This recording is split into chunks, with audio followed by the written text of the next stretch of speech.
Swiggity swag, what's in the bag? Jay here, and I am bringing you guys another Pokemon X and Y Wi-Fi battle, and this is a Wi-Fi battle that I had on my test stream a couple weeks ago up against RedVivillon. So as you can go ahead and see, this is an OU match. They're obviously running their Vivillon because, you know, RedVivillon, if you don't have Vivillon on your team, then what the hell are you doing, bro, right? I know, especially with the name like that. But looking at my team, I do have the Megalodios. I did ask my opponent beforehand if I could bring the Megalodios. They said, sure, go ahead and bring it. And I was like, okay, cool, that's awesome. Because, you know, not everyone has access to Megalodios, especially since now that the power saves actually removed the Megastone codes, or the Megalodios and Latios Megastone codes from the software, so you can't even get them anymore.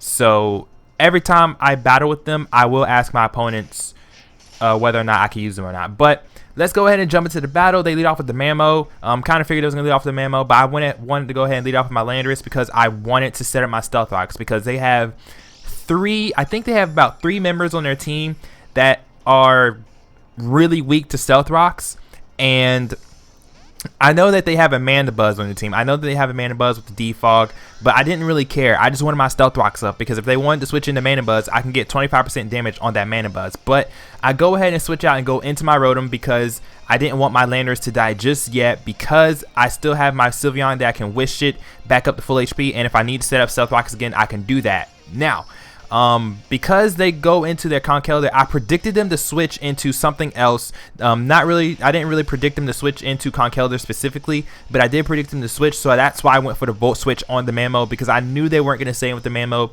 because my Rotom could easily kill that Mammo with a Hydro Pump. So I go into my Latios, because my Latios can basically take on the not the Landorus, the Conkeldurr, outside of it trying to go for the knockoff. But they actually go into their Sylveon, which you know, I guess that's a pretty decent play. I don't know, I'm not really sure if the Conkeldurr could have lived a Psyshock from my Megalodios. Probably not, so that's probably why they switched into their Sylveon right here, because a knockoff on this Latios would be damaging. I'm just saying.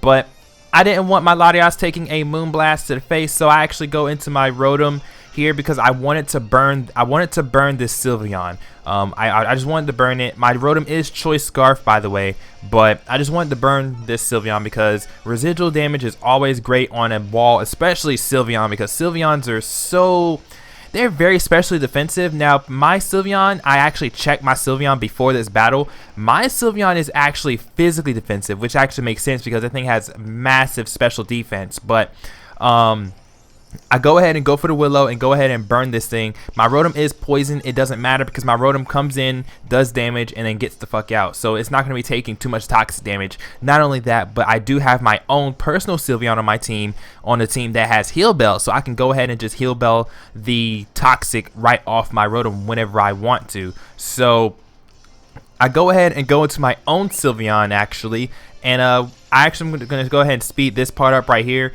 because it's basically a Sylveon stall war.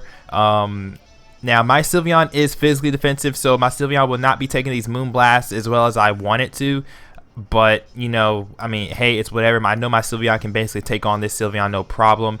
And I think I go for the Hyper Voice as they go for the Moonblast right here, and both of our wishes basically just completely negate all that damage. So with that, I'm like, okay, I don't want to stay in. Fuck this stall war. I'm gonna switch the fuck out of here, and I'm gonna go into my Dragonite because I want to bait the Moonblast out of them. Now right here they go for the Toxic, and that Toxic miss was huge. That Toxic miss was huge because they missed that Toxic, my Dragonite's multi-scale is still intact. Because my multi-scale is still intact, I am so safe to go for a Dragon Dance, and then I can bait the Moonblast out of them. If I bait the Moonblast, which I do right here, my Dragonite has the weakness policy, so then that's an extra +2 physical attack. So now my Dragonite is basically at +3. Now, the thing about my Dragonite is that it's max HP, max speed. It's not max attack, because I felt that, you know, Dragonite doesn't need any investments in attack. I wanted a more of a bulky Dragonite. Now,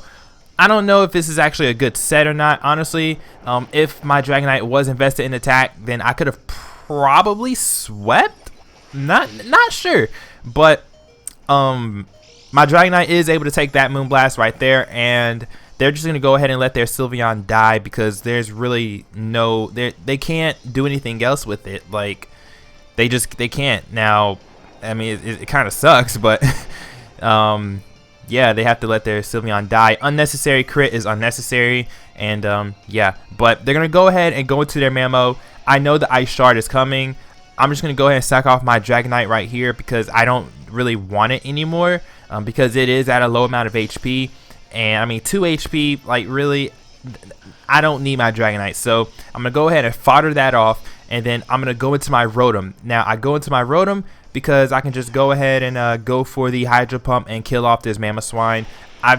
I went for the Hydro over the Volt Switch because I was just like, you know, I might as well not try to over predict right here and just go for the Hydro Pump. Whatever wants to try to switch in on the Hydro Pump is going to get some mad damage on them, right? So that's why I went for the Hydro. Luckily for me, they didn't switch, and I got the Mamo kill. So they bring in the Conkeldurr. I'm going to switch out, and I'm going to go into my Landorus because I wanted to get that Intimidate drop, and I figured they're probably going to go for the knockoff. I didn't want them knocking off my Choice Scarf, and I figured, you know, might as well just knock off my Lando's leftovers because it doesn't really need it. So they're going to go ahead and switch out here, and they're going to go into their Mandibuzz. Now, I go for the U-turn because I don't know, I thought they might have had Ice Punch on their Conkeldurr, and, you know, on the off chance that they didn't and my Landorus survived, I get Switch Initiative.